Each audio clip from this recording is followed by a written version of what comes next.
Hey there, it's Brother Peterson, and it's week three. You know, the good thing about week three is you got the debate, the marijuana debate behind you. Now you can look forward, and, guess what? You're going to be tested with a pretty hard debate here coming up in a few weeks. But first, you're going to learn how to think like a lawyer.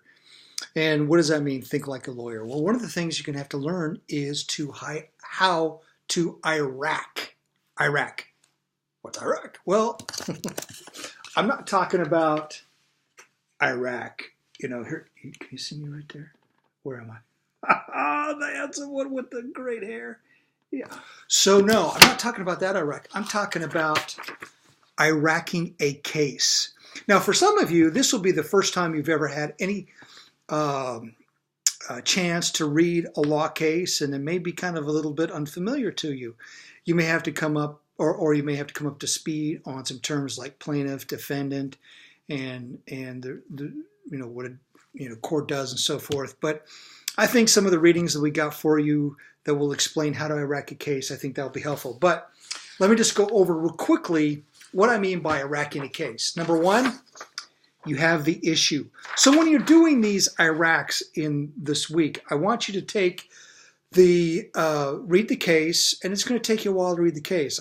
That's just the way it is.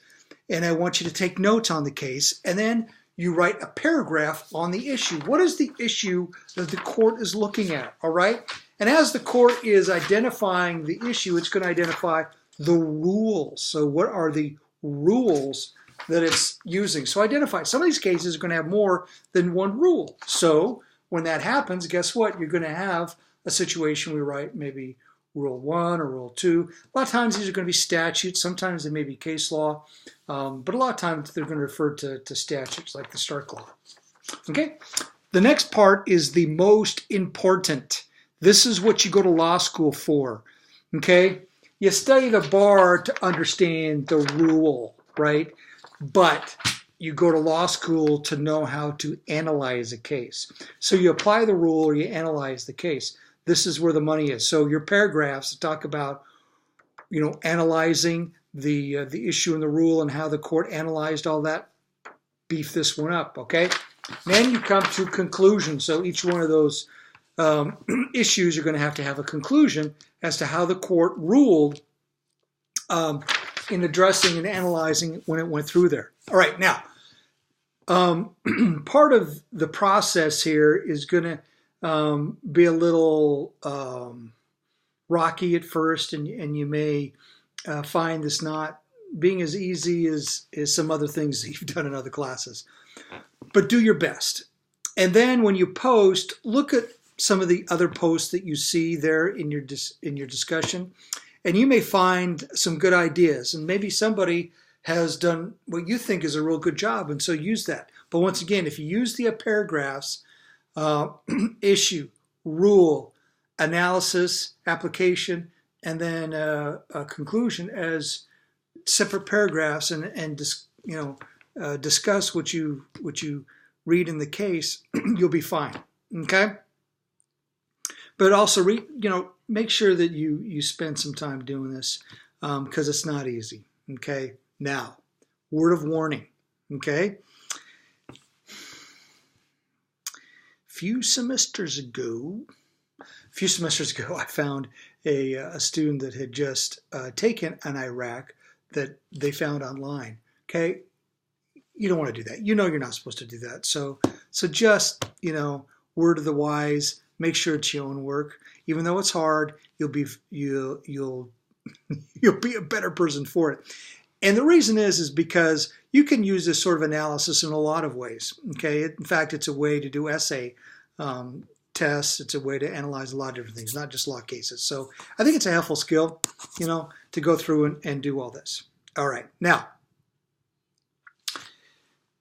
why am I dressed with this headband on, okay? Yeah, good question. Okay, I've spent a little bit of time in Japan.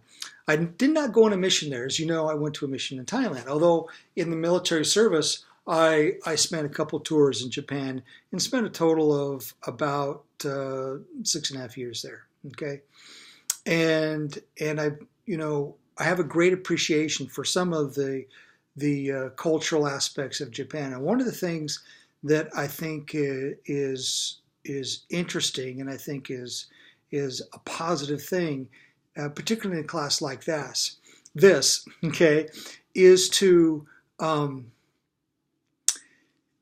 have a sense of purpose.